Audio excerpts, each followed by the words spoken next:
Hello friends, कैसे हैं आप सब? बढ़िया। चलिए फ्रेंड्स, अभी हम एलसीएम और एचसीएफ पता करेंगे दिए हुए पेयर्स ऑफ इंटीजर्स का, यानी पूर्णांकों के दिए हुए जोड़े का। हम एलसीएम और एचसीएफ पता करेंगे और वेरीफाई करेंगे कि उनका एलसीएम और एचसीएफ का गुणन जो है वो उन दोनों संख्याओं के गुणन के बराबर होगा। दोस्तों, इसके पहले के वीडियो में हमने देखा था कि किसी भी इंटीजर को हम लोग किस तरीके से प्राइम फैक्टराइज कर सकते हैं। तो ये हमने पिछले वीडियो में सीखा था। तो अगर आपने पिछले वीडियो नहीं देखे हैं तो जरूर जाइए डिस्क्रिप्शन बॉक्स में, आप उस वीडियो को जरूर देखिएगा। जैसा कि आप सभी को पता होगा दोस्तों, हर एक लेक्चर इस तरीके से तैयार किया जा रहा है कि आप चाहे हिंदी मीडियम से हो चाहे आप इंग्लिश मीडियम से हो, आपको हर एक टॉपिक बहुत बढ़िया तरीके से आसानी से समझ में आ जाएगा। तो इसलिए वीडियो को लास्ट तक जरूर देखें। तो यहाँ पे हमने एनसीईआरटी से ये क्वेश्चन लिख रखे हैं, 26 और इक्यानवे का, 510 और 92 का, 336 और 54 का। तो इन लोग का हमको एचसीएफ और एलसीएम पता करना है और इसको वेरीफाई करना है। तो चलिए सबसे पहले देखते हैं 26 और 91। 26 का अगर आप प्राइम फैक्टराइजेशन करेंगे तो 2 गुणित 13, 13 तो नहीं 26 होता, तो 2 गुणित 13 के रूप में टूट जाएगा। ठीक है, इस तरीके से हमने इसको तोड़ा। ये ट्री के फॉर्म में हमने इसको तोड़ा है, 2 गुणित 13। 91 को तोड़ेंगे तो 7 गुणित 13, क्योंकि 13 7 जो 91 होता है, तो 7 इंटू 13, इस तरीके से। अब आप अगर एलसीएम निकालेंगे दोनों का, तो एलसीएम कैसे निकाला जाता है? तो सबसे पहले आप देखो कि दोनों में कॉमन क्या क्या है। तो आप देखेंगे 13 दोनों में कॉमन है, तो जो दोनों में कॉमन है उसको हम एक बार लिखेंगे। जैसे 13 यहाँ भी है, 13 यहाँ भी है, परंतु हम 13 को 2 बार नहीं लिखेंगे, 13 को एक बार लिखेंगे। और फिर देखेंगे दोनों में जो कॉमन नहीं है उनको तो अपने को लिखना ही है। जैसे एलसीएम जब लिखेंगे तो 2 भी आएगा, 7 भी आएगा और 13 भी आएगा, परंतु 13 दोनों में होने के कारण 2 बार नहीं आएगा, आएगा वो एक ही बार।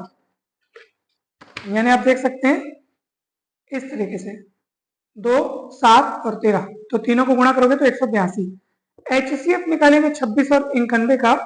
तो एचसीएफ यानी कि हाईएस्ट कॉमन फैक्टर देखने के लिए हम केवल यही देखते हैं कि दोनों में कॉमन क्या है, उसी को लिखेंगे जो दोनों में कॉमन हो।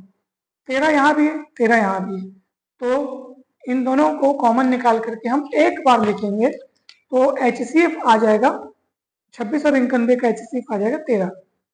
अब आप एलसीएम और एचसीएफ को गुणा करके देखो, अर्थात 182 और 13 को गुणा करके देखो, 23 6 18 है।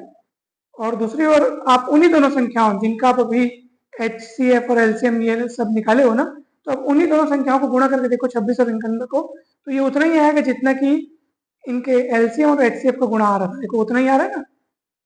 यानी ये वाला फॉर्मूला वेरीफाई होता है कि LCM into HCF is equals to product of two numbers. चलिए इसी कड़ी में एक और सवाल देख लीजिए ताकि आपको और अच्छे से ये कंसेप्ट क्लियर हो जाए। 510 और 92 का हमको एलसीएम निकालना है, फिर एचसीएफ निकालना है और फिर वही वाला फॉर्मूला वेरीफाई करना है। तो 510 को पहले अपन 2 से डिवाइड किए तो 255 आया। अब इस 255 को आप 5 से भी डिवाइड कर सकते हो या पहले 3 से चेक करके देख सकते हो। ठीक है ना, तो इसमें 5 से पहले डिवाइड कर दिए तो 51 आया, फिर इसको 3 से डिवाइड करेंगे तो 17 आएगा। तो इसका मतलब इसका फैक्टराइजेशन किस तरीके से लिखोगे? 2 गुणित 5 गुणित 3 गुणित 17।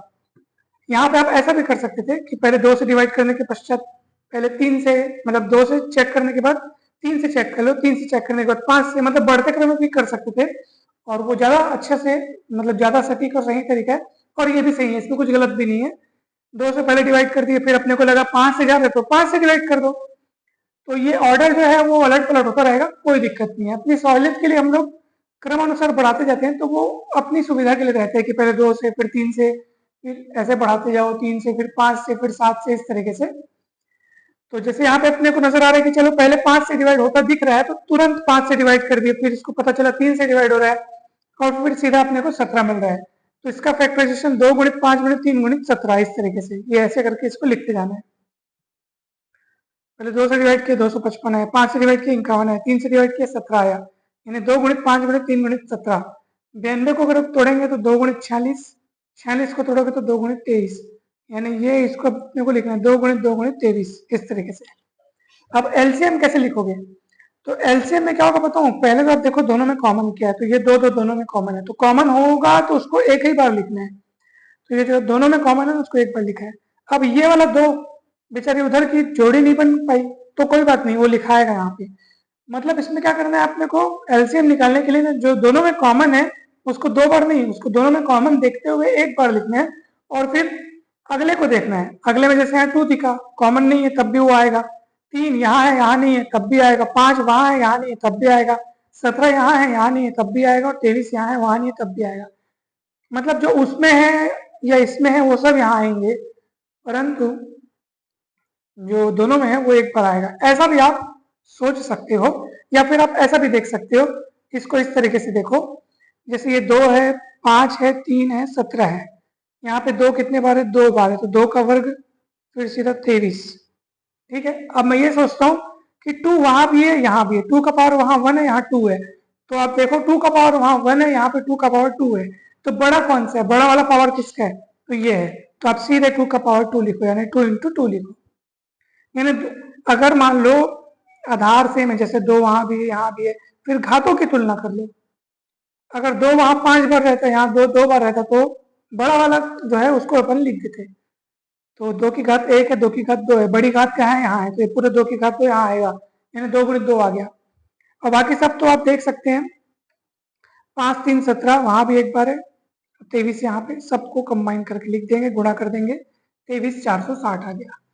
HCF निकालने के लिए आपको सिर्फ वही देखना है कि दोनों में कॉमन क्या है, कॉमन। तो आप देख सकते हैं ये 2 और 2 दोनों में कॉमन है, तो बस वही आएगा। ये 2 यहाँ है, परंतु इसकी जोड़ी बनने के लिए वहां 2 उपस्थित नहीं है, तो ये गड़बड़ हो गया, HCF में ये शामिल नहीं होगा। ये 2 दोनों में कॉमन है, तो 1 बार दिखाया गया यहाँ पे। ये आप ऐसे देख सकते हैं कि 2 वहां भी है, 2 यहाँ भी है, यहाँ पे 2 की घात 1 है, यहाँ 2 की घात 2 है। तो HCF के लिए अपने को कम घात वाला देखना है, कम पावर वाला देखना है। तो 2 की घात 1 वहां है, इसलिए 2 की घात 1 यहाँ आ गया। बाकी सबका तो जोड़ी बन ही नहीं रहा है, वहां है वो यहाँ नहीं है, जो यहाँ है वो वहां नहीं है, खत्म। तो यहाँ पे केवल 2 आएगा HCF के रूप में। अब आप देख लीजिए एलसीएम और एचसीएफ को गुणा करके देखेंगे, इन दोनों को गुणा करेंगे तो आएगा 46,920। वहीं दूसरी ओर उन दोनों का नंबर्स का गुणा करेंगे, जो नंबर अपने को प्रश्न में दिए हुए हैं, तो उन दोनों का गुणा करेंगे तो ये आएगा अपने पास 46,920। और एलसीएम एचसीएफ का गुणा भी उतना ही आ रहा है, मतलब ये वेरीफाई हो गया कि LCM into HCF is equals to product of 2 numbers. तो इसी तरीके से ये बाकी संख्याओं के भी आप एलसीएम और एचसीएफ निकाल करके फिर उनका गुणा करके फिर गिवन नंबर्स का भी आप गुणा करके देखिएगा, चेक कीजिएगा कि वेरीफाई हो रहा है कि नहीं हो रहा है। तो दोस्तों ये आपका होमवर्क है, हमें पूरी उम्मीद है कि आप इसको जरूर सॉल्व करेंगे। वीडियो अच्छा लगा हो तो जरूर लाइक करके चैनल को सब्सक्राइब करें दोस्तों, और वीडियो को जरूर जरूर शेयर कर दें। थैंक यू सो मच, जल्द ही मिलते हैं नेक्स्ट वीडियो में।